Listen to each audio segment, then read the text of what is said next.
नमस्कार सभी को। इस वीडियो में हम भारतीय स्वतंत्रता संग्राम को आगे ले जाते हुए क्रांतिकारी आतंकवाद का जो दूसरा चरण था उसके बारे में चर्चा करेंगे। इससे पहले क्रांतिकारी आतंकवाद का पहला चरण किस तरीके से शुरुआत हुई, जो भी मुख्य इंसिडेंट्स हुए थे 1897 से लेकर 1910 तक हमने उसमें कवर किया है। आइए शुरुआत करते हैं। अब हमें ये पता है कि 1922 में 1920 में असहयोग आंदोलन की शुरुआत हुई थी और असहयोग आंदोलन 4 फरवरी 1922 में जो चौरी चौरा गोरखपुर में जो इंसिडेंट हुआ, उसकी वजह से महात्मा गांधी ने अचानक से डिक्लेरेशन कर देते हैं कि असहयोग आंदोलन बंद होगा। बात यह है कि जब असहयोग आंदोलन यानी कि नॉन कोऑपरेशन मूवमेंट जब शुरू हुआ था और धीरे-धीरे इसको इतना ज़्यादा सपोर्ट मिला समाज के हर एक वर्ग से, तो इसमें से जो यूथ लोग थे, वो बहुत ही ज़्यादा एक्साइटेड थे, बहुत ही ज़्यादा बढ़-चढ़ के इसमें पार्टिसिपेट कर रहे थे और उन्हें ये उम्मीद थी कि बहुत ही जल्द विथिन 1 ईयर वो अंग्रेज़ों की जो गुलामी है, उससे आज़ाद हो जाएँगे। अंग्रेज़ी हुकूमत का जो साम्राज्य है, उसको उखाड़ फेंका जाएगा। लेकिन गांधी जी की ये एब्रप्टली अचानक से घोषणा करना कि असहयोग आंदोलन बंद हो रहा है, इससे जो यूथ था, वो अब निराशा में आ गया था। अब उनके जो कांग्रेस है यानी कि अब गांधी जी अब तक जो बहुत ज़्यादा चमत्कारी बाबा की तरीके से उन लोगों के सामने आ रहे थे, लोगों को लग रहा था कि गांधी जी तुरंत ही हमें आज़ाद करा देंगे। अब गांधी जी को भी लोग ऐसा फेलियर के तौर पे देख रहे थे। और अब गांधी जी से लोग हताश-निराश भी हो गए थे और इसी का प्रभाव यूथ जो एलिमेंट था, जो नवयुवक वर्ग था, जो क्रांतिकारी वर्ग था, उनके दिमाग में पड़ता है और अब उन्हें ये समझ में आता है कि जो असहयोग टाइप के जो आंदोलन होते हैं, बंग-भंग टाइप के आंदोलन होते हैं, इनसे कुछ होने जाने वाला है नहीं और अब हमें ज़रूरत है अपने हाथ में शस्त्र उठाकर खुद ही अंग्रेजी साम्राज्य की जड़ों को काटना होगा। तो और इसी में शुरुआत अगर हम देखें तो सबसे जो बड़ा नाम आता है, वो आता है सचिंद्र नाथ सान्याल। सचिंद्र नाथ सान्याल जनरली बंगाल के रीजन में बहुत एक्टिव थे। बंगाल बंगला भाषा में इन्होंने बंदी जीवन लिखा था।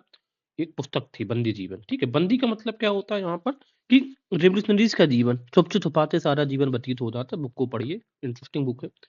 और जो कि क्रांतिकारियों के लिए आदर्श बनी, ठीक है? कि इसमें इन्होंने बताया कि एक्चुअल रिवॉल्यूशनरीज़ की लाइफ़ कैसी है। हुआ ये कि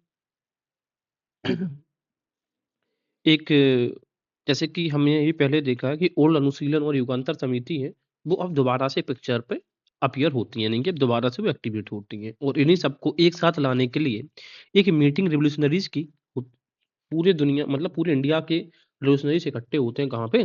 कानपुर में। कब? अक्टूबर 1924 में। ये बहुत इम्पोर्टेंट है कि अक्टूबर 1924 में जो मीटिंग हुई थी कहाँ पे? कानपुर में। और कानपुर की में जो मीटिंग है, जो पुराने लोग थे, पुराने क्रांतिकारी थे, वो भी इसमें शामिल थे, जैसे कि सत्येंद्रनाथ सान्याल, योगेश चंद्र चैटर्जी और रामप्रसाद बिस्मिल। और जो यंग एलिमेंट्स अब आ रहे थे, जैसे कि भगत सिंह, शिववर्मा, सुखदेव, भगवती चरण बोहरा और चंद्रशेखर आजाद। तो कहने का मतलब है ओल्ड प्लस यूथ यानी कि जो पुराने और नए, पुरानों के एक्सपीरियंस के बलबूते पर और यंग लोगों की एनर्जी के बलबूते पर अब क्रांतिकारी गतिविधियों को अंजाम दिया जाना था। ये जो मीटिंग हुई, इसका परिणाम ये निकला, ठीक है, कि 1924 में यहीं पर हिंदुस्तान रिपब्लिक एसोसिएशन एचआरए का गठन हो जाता है कब? In the year of 1924। बाद में इसी को नाम बदलकर 1928 में एचएसआरए रखा जाता है। हिंदुस्तान रिपब्लिक एसोसिएशन तो बना था 1924 में और एचएसआरए इसका नाम कब रख दिया गया? हिंदुस्तान सोशलिस्ट रिपब्लिक एसोसिएशन कहाँ पे? 1928 में। तो 28 में इसमें सोशलिस्ट वर्ड को ऐड किया गया। इसकी जो प्रोविंशियल यूनिट थी कहाँ-कहाँ पे थे? बंगाल में थी, बिहार में था, उत्तर प्रदेश में, दिल्ली में, पंजाब और इवन मद्रास में भी ये प्रसारित था।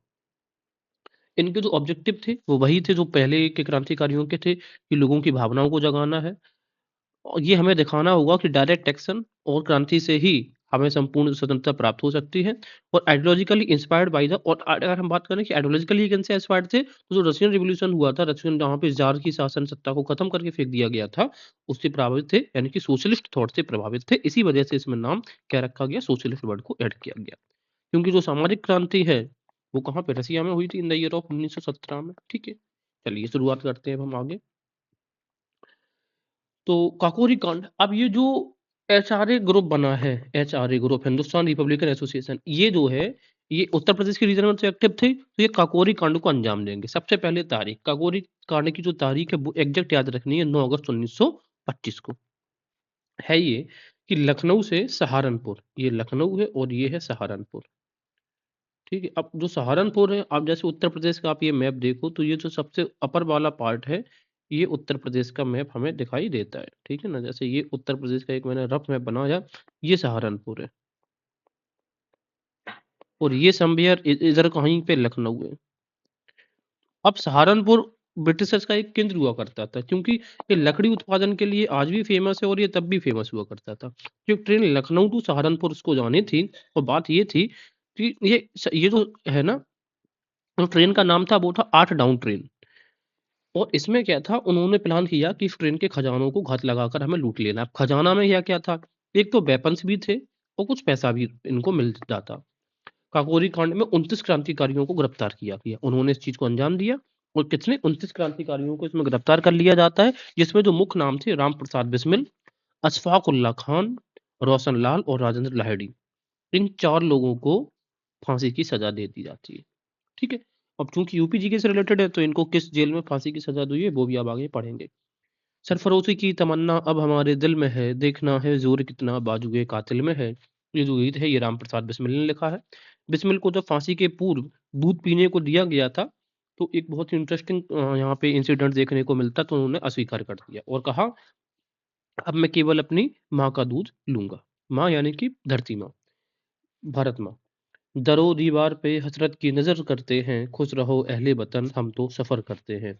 ये लाइनें राम प्रसाद बिस्मिल ने अपनी मौत से पहले कही थी, लेकिन एक्चुअल में ये जो पंक्तियां हैं, ये अवध के नवाब वाजिद अली शाह जो थे, ठीक है, उनकी कही गई थी, जिनका प्रयोग राष्ट्रीय आंदोलन के दौरान क्रांतिकारियों ने अलग अलग तरीकों से किया है। तो फिर से रिपीट कर रहा हूँ, दरो दीवार पे हसरत की नजर करते हैं, खुश रहो अहले वतन हम तो सफर करते हैं। ये पंक्तियां ओरिजिनली नवाब वाजिद अली शाह की, और इनसे इंस्पायर्ड थे क्रांतिकारी। तो जब भी पूछा जाए कि ये भारत में, ये मतलब भारतीय आंदोलन में इंडियंस का रोल के अलावा उत्तर प्रदेश के लोगों का क्या रोल है, तो आप ये काकोरी कांड को इग्नोर नहीं कर सकते उसमें। राम प्रसाद बिस्मिल को कहाँ पे, अब ये देखो, राम प्रसाद बिस्मिल को कहाँ पे, गोरखपुर जेल में फांसी हुई थी। रोशन लाल को इलाहाबाद, तो लाल और इलाहाबाद। अशफाक उल्ला खां को फैजाबाद यानी कि आज का अयोध्या। और राजेंद्र लाहिड़ी को गोंडा जेल में फांसी हुई थी। अब याद कैसे रखें, देखो इसमें डाडा आ रहा है, इसमें इडा आ रहा है, इसमें डा आ रहा है, इसमें लाल इलाहा। और राम प्रसाद बिस्मिल तो राम जो है वो कैसे हैं, वो राम के गुरु कैसे, गोरखपुर ऐसे। और अशफाक, ये मुस्लिम थे, इस्लामिक थे, और ये नाम भी फैजाबाद इस्लामी है। अशफाक उल्लाह भारतीय स्वतंत्रता के लिए फांसी पाने वाले पहले रिकॉर्डेड मुस्लिम थे। देखो ये नहीं कह रहे हैं कि पहले यही मुस्लिम होंगे, मुस्लिम तो किसी और ने भी फांसी पाई जा सकती है, लेकिन जो रिकॉर्ड्स में है उसके अनुसार तो अशफाक उल्लाह खान ही थे। काकोरी कांड में सरकारी वकील कौन थे, ये बहुत इंपॉर्टेंट नाम है, जगत नारायण मूला। क्रांतिकारियों को बचाने के लिए गोविंद बल्लभ पंत की अध्यक्षता में समिति बनाई गई थी। तो सरकारी जो वकील था, ये तो जगत नारायण मूला, लेकिन क्रांतिकारियों को बचा कौन रहे थे, गोविंद बल्लभ पंत, जो कि 1937 के जो इलेक्शन हुए हैं, उसमें जो नॉर्थ वेस्ट प्रोविंसेस था, यानी कि आज का उत्तर प्रदेश, उसके पहले सीएम भी बने थे। एचआरए, जो एचआरए ने जो काकोरी षड्यंत्र को अंजाम दिया, इससे जब पुलिस ने धरपकड़ की, तो इनकी पूरी संस्था थी वो तहस नहस हो जाती है। सभी लोग पकड़े जाते हैं, सिर्फ चंद्रशेखर आजाद को छोड़कर। 1926 में भगत सिंह, छबलीदास और यशपाल आदि युवकों ने लाहौर में नौजवान सभा की स्थापना करी। नौजवान का मतलब ये युवक वर्ग। इसमें तीनों नाम याद रखने हैं हमें, भगत सिंह भी हैं और छबील दास भी हैं और यशपाल भी हैं। मेहता आनंद किशोर, सोढ़ी पिंडीदास, शार्दुल सिंह कबीश्वर, केदारनाथ सहगल, ये सब जो यंग लोग हैं वो इस सभा से जुड़े थे। किससे, नौजवान सभा की स्थापना का भी 1926 में। फिर से रिपीट कर रहा हूँ, एचआरए की स्थापना हुई थी 1924 में। इसका नाम एचएसआरए रख दिया गया था 1928 में। और इससे पहले 1926 में जो नौजवान सभा स्थापना हुई थी, वो बाद में इसी में मर्ज कर दी जाती है एचएसआरए में। स्थापनाकर्ता में ये पूछते हैं कुछ क्वेश्चन कि इनमें स्थापनाकर्ता सदस्य कौन कौन से थे। भगवत सिंह, छबीलदास, यशपाल। बाद में और सदस्य बने मेहता आनंद किशोर, सूडी पिंडीदास, शार्दुल सिंह कबीश्वर, केदारनाथ सहगल। अब बात करेंगे Hindustan socialist republic association. Chandrashekhar Azad ने सितंबर 1928 में दिल्ली के फिरोजशाह कोटला मैदान में हिंदुस्तान सोशलिस्ट रिपब्लिकेशन की स्थापना की। देखो, एचआरए की बात पूछी जाए, तो एचआरए की जो स्थापना है वो कहाँ पे करी गई है, कानपुर में। कब की गई है, 1924 में। और इसमें सबसे इंपॉर्टेंट रोल जो प्ले किया वो किया सचिंद्र नाथ सान्याल ने, सचिंद्र नाथ सान्याल। लेकिन अगर एच एस आर ए की बात करेंगे, एच एस आर ए, तो इसकी स्थापना कहाँ हुई है, फिरोज शाह कोटला, दिल्ली। कब, 1928। और इम्पोर्टेंट रोल प्ले कर रहे हैं राम चंद्रशेखर आजाद, चंद्रशेखर आजाद। ठीक है। इसमें कौन-कौन थे? भगत सिंह हैं, राजगुरु हैं, सुखदेव हैं, बटुकेश्वर दत्त हैं, शिव वर्मा का इम्पोर्टेंट नेम आता है, अजय घोष, फणींद्र नाथ घोष, यतीन्द्र नाथ, ये सब इसमें शामिल थे। उद्देश्य क्या था? भारत में समाजवादी गणतंत्रात्मक राज्य की स्थापना करना था। अब ये देखो, चूंकि ये हिंदुस्तान सोशलिस्ट रिपब्लिक एसोसिएशन जो नाम की संस्था, एक क्रांतिकारियों की संस्था है, तो एग्जाम में पूछ देते हैं कि इसका मुख्य उद्देश्य क्या था, तो हमें लगेगा कि मुख्य उद्देश्य यही था कि अंग्रेजों को मार के काट के सब, वो सब ठीक है, लेकिन इसका उद्देश्य जो है, क्योंकि उन्होंने समाजवादी शब्द को ऐड किया है अपने इसमें, सोशलिस्ट वर्ड ऐड किया है, तो उद्देश्य है भारत में समाजवादी गणतंत्रात्मक राज्य की स्थापना करना। एचएसआरए का विजय कुमार सिन्हा, शिव वर्मा और जयदेव कपूर ने उत्तर प्रदेश में कौन-कौन थे एचएसआरए के लीडर्स? एक तो विजय कुमार सिन्हा, दूसरे हैं शिव वर्मा और जयदेव कपूर, और भगत सिंह, भगवती शरण बोरा और सुखदेव ने ये पंजाब में प्रसार किया। ठीक है। एचएसआरए की जो पहली क्रांतिकारी गतिविधि है वो होती है 17 दिसंबर 1928 को, जब भगत सिंह, चंद्रशेखर और शिवराम राजगुरु ने लाहौर में जो सहायक पुलिस अधीक्षक था सॉन्डर्स की हत्या कर दी। भाई हुआ ये था कि जब साइमन कमीशन भारत आया, तो साइमन कमीशन 2 बार भारत आया था। एक तो फरवरी 1928 को भारत आया और दूसरा आया था अक्टूबर 1928 को भारत। तो जो अक्टूबर 1928 को जब ये भारत आया, तो लाहौर में इसका विरोध हो रहा था और नारे लगाए जा रहे थे, साइमन वो गो बैक। उस भीड़ को लीड कर रहे थे लाला लाजपत राय। लाला लाजपत राय के ऊपर लाठियाँ बरसाई जाती हैं, 1 महीने वो बिस्तर पर पड़े रहते हैं और 17 नवंबर 1928 को इनकी मौत हो जाती है। और जब इनकी मृत्यु हो गई, तो इसी चीज़ का बदला लिया था एचएसआरए ग्रुप ने, और ठीक 1 महीने बाद यानी कि 17 दिसंबर 1928 को सॉन्डर्स की हत्या करके बदले को पूरा किया जाता है। इसके बाद रॉबर्ट ब्राउनिंग की एक रचना थी द लास्ट लीडर को भगत सिंह ने लाला लाजपत राय की सांप्रदायिक राजनीति के विरोध में पंफलेट में प्रकाशित करवाया था। तो सांप्रदायिक राजनीति हो रही थी उस समय, हिंदू मुस्लिम की जो राजनीति हो रही थी, उसी का विरोध करने के लिए रॉबर्ट ब्राउनिंग की जो पुस्तक मतलब राइटिंग थी द लास्ट लीडर, उसी को पंफलेट के द्वारा प्रकाशित करवाया किसने? भगत सिंह ने। क्रांतिकारी स्कॉट को मारना चाहते थे, जो इन्होंने जो मारा है एक्चुअल में जो टारगेट था वो तो था स्कॉट, जिसमें लाठियां बरसाई थी, किंतु गलती से सॉन्डर्स मारा जाता है। एचएसआरए के सदस्यों ने दिसंबर 1929 में दिल्ली के निकट उस रेलगाड़ी को उड़ाने का प्रयास किया जिसमें लॉर्ड इरविन सवार थे। तो इरविन पर अटैक करने की कोशिश कब की गई? 1929 में। ठीक है, तो पहले स्कॉट को मार दिया, फिर 1929 में इसको, इरविन को। एचएसआरए के 2 सदस्यों कौन-कौन? भगत सिंह और बटुकेश्वर दत्त ने 8 अप्रैल 1929 को केंद्रीय विधानमंडल में बम फेंकते हैं। कब? अप्रैल के महीने में। अब जिस समय इन्होंने बम फेंका था, उस समय ट्रेड डिस्प्यूट बिल और पब्लिक सेफ्टी बिल पर बहस चल रही थी। और ये दोनों 1928-1929 में लाए जाने थे। बम का उद्देश्य सरकार को डराना था, ना कि किसी की जान लेना। इसी वजह से इन्होंने खाली जो बेंचेस थी उसमें बम फेंका था। बम के साथ फेंके गए परसों में यह संदेश था, क्या संदेश था? कि बहरे कानून तक अपनी आवाज पहुंचाने के लिए बम का प्रयोग किया गया। केंद्रीय विधानमंडल में बम फेंकते समय भगत सिंह ने पहली बार इंकलाब जिंदाबाद का नारा दिया था। तो इंकलाब जिंदाबाद का नारा पहली बार, देखो, नारा देने वाले यानी कि राष्ट्रीय आंदोलन में इसका प्रयोग करने वाले जो हैं वो हैं भगत सिंह जी। दूसरा क्वेश्चन आपको क्या पूछा जाएगा कि ये जो घटनाएं हैं, सॉन्डर्स की हत्या, ये दूसरा 1929 में दिल्ली के निकट रेलगाड़ी पर बम फेंकना, और तीसरा है ये विधानसभा में, विधानमंडल में बम फेंकना, इन तीनों को क्रम से लगाने के लिए भी दिया जाएगा। और ये भी पूछता है कि बम फेंकने वाले 2 लोग कौन है? एक तो भगत सिंह और दूसरा नाम क्या है? बासे बम बासे बटुकेश्वर दत्त। आगे देखते हैं। भगत सिंह और बटुकेश्वर दत्त को गिरफ्तार कर उन पर असेंबली में बम फेंकने तथा सॉन्डर्स की हत्या के आरोप में लाहौर षड्यंत्र केस के तहत मुकदमा चलाया जाता। देखिए, इनकी जो गिरफ्तारी हुई, इन्होंने खुद से गिरफ्तारी दी थी बम फेंकने असेंबली में, तब तक इन्हें पता नहीं था कि यही लोग उसमें एंगेज थे। लेकिन जब इन्हीं के किसी साथी ने इनको दगाबाजी दे दी और अब ब्रिटिश के सामने इनको, भगत सिंह को पहचान लिया, तब उनके ऊपर लाहौर षड्यंत्र केस जो था उसका भी मुकदमा चलने लग गया। लाहौर षड्यंत्र इसी को कहा जाता है दूसरा लाहौर षड्यंत्र केस। ये क्या है? ये क्या है? सेकंड लाहौर केस है। ठीक है, और फर्स्ट लाहौर केस याद करो 1915 में, जब रास बिहारी बोस ने ट्राई किया था कि ब्रिटिशर्स के खिलाफ एक सशस्त्र क्रांति करी जाए। तो ये 2 लाहौर कॉन्स्पिरेसी हुई हैं। ठीक है। लाहौर षड्यंत्र केस के तहत एचएसआरए के बंदी क्रांतिकारियों ने राजनीतिक कैदी को दर्जा प्राप्त करने के लिए भूख हड़ताल की। उन्होंने ये कहा कि हमें क्रांतिकारी नहीं, राजनीतिक कैदी का दर्जा दिया जाना चाहिए, और इसके लिए उन्होंने उसमें जेल में ही भूख हड़ताल की। भूख हड़ताल पर बैठे थे कौन? बाघा जतिन या जतिन दास। उनकी 64वें दिन मृत्यु हो जाती है। कब? 13 सितंबर 1929 को। जतिन का मृत शरीर जब लाहौर से बंगाल लाया गया, तो कलकत्ता रेलवे स्टेशन पर 6 लाख लोग इनके अंतिम दर्शन के लिए इकट्ठा हुए थे। सोचिए कितना जन समर्थन इन लोगों को प्राप्त था। सुभाष चंद्र बोस ने जतिन दास को युवा दधीची कहा था। अब दधीच की हड्डी से, उसके वज्र से हमें पता है, जो दधीच थे इन राक्षसों का वध हुआ था। सुभाष चंद्र बोस ने जतिन दास के ताबूत को प्राप्त किया और लाहौर से कलकत्ता तक सब प्रसिद्ध महिला क्रांतिकारी कौन, दुर्गा देवी, जो कि भगवती चरण बोहरा की पत्नी थी। भगवती चरण बोहरा बम बनाने में एक्सपर्ट थे। लाहौर षड्यंत्र में शिव वर्मा उत्तर प्रदेश से थे। शिव वर्मा को क्या हुआ, आजीवन कारावास की सजा हुई और बटुकेश्वर दत्त को काला पानी की सजा देकर सेलुलर जेल भेज दिया गया। तो अब देखो यहीं पे क्वेश्चन पूछते हैं कि अब ये अब रिवर्स कर देगा कि शिव वर्मा को काली पानी की सजा हुई, बटुकेश्वर को आजीवन नहीं। शिव वर्मा को आजीवन, तो कैसे याद रखेंगे, वाह वाह आजीवन, और बटुकेश्वर को पानी में ये बटुक बटुक ऐसे मतलब डूब रहे होंगे, बटुक उस तरीके से। लाहौर सदन केस के तहत भगत सिंह, सुखदेव और शिवराम राजगुरु को 23 मार्च 1931 को लाहौर सेंट्रल जेल में फांसी दे दी गई थी। कहाँ पे, लाहौर में।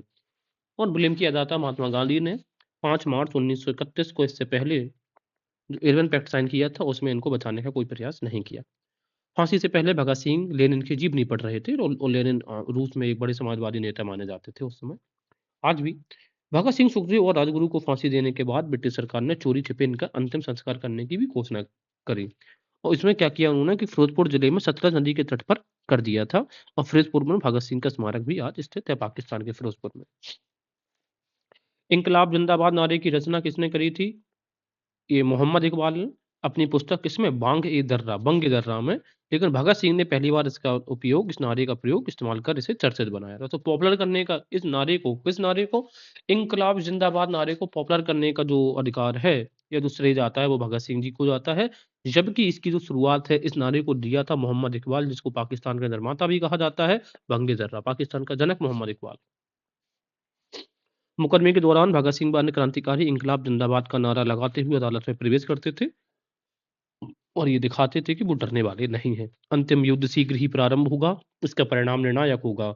हमने इस संघर्ष में भाग लिया है और हमें यह करने पर गर्व है, ये भगत सिंह, सुखदेव एवं राजगुरु कहते थे।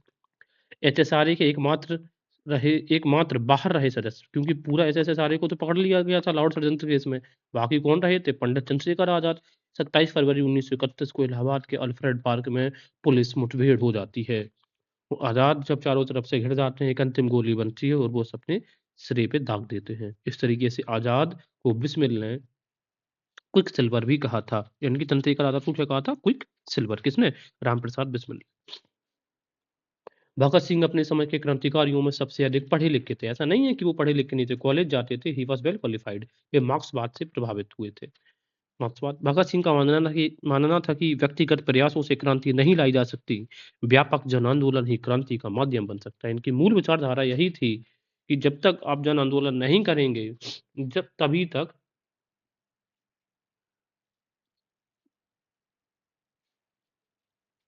आप आजादी प्राप्त नहीं कर सकते हैं। आगे देखते हैं, सुभाष चंद्र बोस ने भगत सिंह के बारे में कहा कि भगत सिंह जिंदाबाद या इंकलाब जिंदाबाद का एक ही अर्थ है। ठीक है, किसने कहा था, ये सुभाष चंद्र बोस ने। गांधी जी ने भगत सिंह के बारे में क्या कहा था कि जहां तक यह याद पड़ता है, किसी भी व्यक्ति के जीवन के साथ इतना अधिक रोमांच नहीं जुड़ा होगा जितना भगत सिंह के जीवन के साथ जुड़ा है। ये कथन था महात्मा गांधी का भगत सिंह जी के लिए। भगत सिंह ने अदालत में कहा कि क्रांति से हमारा तात्पर्य यह है कि अन्याय पर आधारित मौजूदा व्यवस्था समाप्त होनी चाहिए। यानी कि क्रांति का मतलब क्या था कि जो अन्याय है, जो व्यवस्था है अन्याय पर आधारित है, बस ये समाप्त हो तभी वास्तव में क्रांति होती है।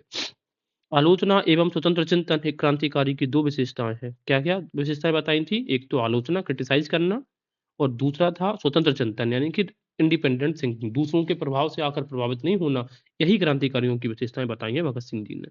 क्रांति की तलवार में धार वैचारिक पत्थर पर रगड़ने से होती है, यानी कि मुख्य चीज जो क्रांति होती है ना, वो विचारों से उत्पन्न होती है। भगवती चरण बोरा ने लिखी है the philosophy of the bomb नामक पुस्तक लिखी। इसकी प्रस्तावना भगत सिंह ने लिखी थी। किसकी, the philosophy of the bomb की।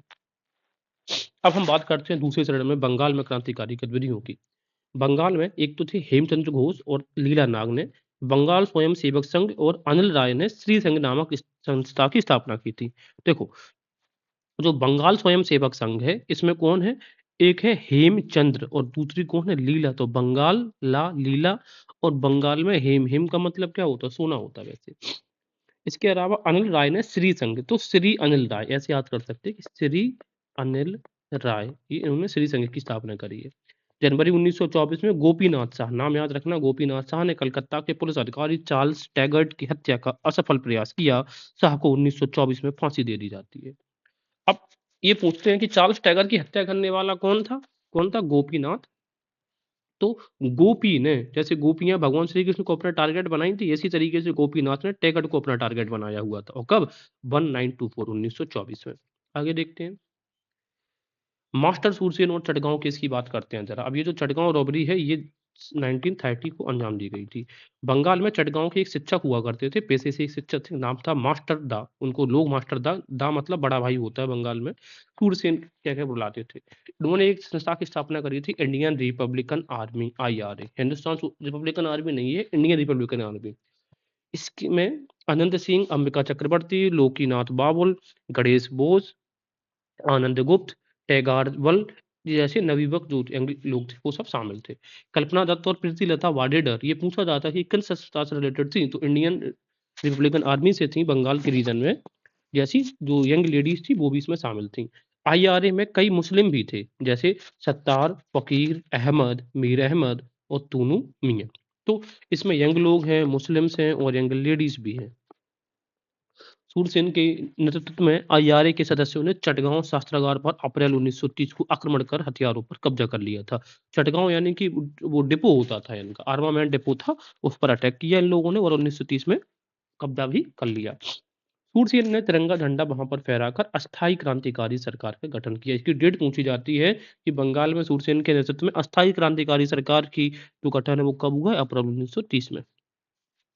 प्रीति लता वाडेडर पहाड़तली यानी कि चटगांव के रेलवे इंस्टीट्यूट पर छापा मारते समय मारी गई थी। तब इसी संस्थान के लोगों ने, इंडियन नेशनल आर्मी के लोगों ने कहाँ पर, जब चटगांव का रेलवे इंस्टीट्यूट था, जब उस पर रेड मारी, तो उस समय किसकी मृत्यु हुई थी? प्रीतिलता वाडेडर पहाड़तली की। कल्पना दत्त सूरसेन के साथ गिरफ्तार हुई, उन्हें आजीवन कारावास की सजा हुई थी। किसको? कल्पना। तो ये क्वेश्चन पूछते हैं कि रेलवे इंस्टीट्यूट पर छापा मारते समय किसकी मृत्यु हो गई थी? तो प्रीति लता की। आगे 1939 में रिहा होने के बाद जब कल्पना दत्त भारतीय कम्युनिस्ट पार्टी में शामिल हो जाते हैं और बाद में CPI के जो महासचिव थे पूरन चंद्र जोशी, PC जोशी जिसका नाम है, उससे उन्होंने विवाह भी कर लिया। इसके अलावा 1933 में सूरसेन पकड़े गए और 12 जनवरी 1934 को उनको फांसी दे दी जाती है। क्रांतिकारी आतंकवाद के दूसरे चरण में बंगाल में महिलाओं की भागीदारी क्रांतिकारी गतिविधियों में बढ़ चढ़ कर रही थी। दिसंबर 1931 में कोमिला की 2 युवतियां, कोमिला की 2 युवतियां कौन-कौन सी? सुनीति चौधरी और शांति बोस, साफ-साफ है दोनों नाम है। सुनीति और शांति ने कोमिला के जिलाधिकारी मिस्टर स्टीवन की हत्या कर दी। किसने करी थी? सुनीति चौधरी और शांति ने। किस तारीख को? स्टीवन की हत्या 1931 को। फरवरी 32 बाद में बीना दास ने कलकत्ता विश्वविद्यालय में दीक्षांत समारोह में उपाधि ग्रहण करते समय गवर्नर पर गोली चलाई। अब याद कैसे रखेंगे कि कलकत्ता विश्वविद्यालय में तो जैसे दीक्षांत समारोह होता है तो उसमें बीना का गायन होता है, तो ऐसे याद रख सकते हैं, बासे बीना बासे 32। उसी तरीके से रास बिहारी बोस ने 1942 में इंडियन इंडिपेंडेंस लीग, IIL, मैं बता रहा हूँ, इंडियन इंडिपेंडेंस लीग कब 1942 की स्थापना कहाँ पे करी थी? टोक्यो जापान में की और बाद में इसका उत्तरदायित्व सुभाष चंद्र बोस को सौंप दिया जाता है। ठीक है। अब ये याद, इनकी तारीख हमें याद कैसे करना? देखो, लीग जो होती है, जैसे IPL भी तो एक लीग है, तो IPL में क्या होता है? 420 होती है, तो 42 42 में। और जब भी आपको कोई लोग, जो लोग होते हैं वो क्या करते हैं? लीग टोकने लगते हैं, लोग टोकने लगते हैं। तो लीग की स्थापना कहाँ? टोक्यो में हुई थी। तो ये थे आतंकवाद का दूसरा चरण में इंपॉर्टेंट जो भी घटनाएं घटित हुई हैं, और ये सब चीजें जो है वो हमने बाद में इसको कवर किया हुआ है अलग से वीडियो में। Thank you very much.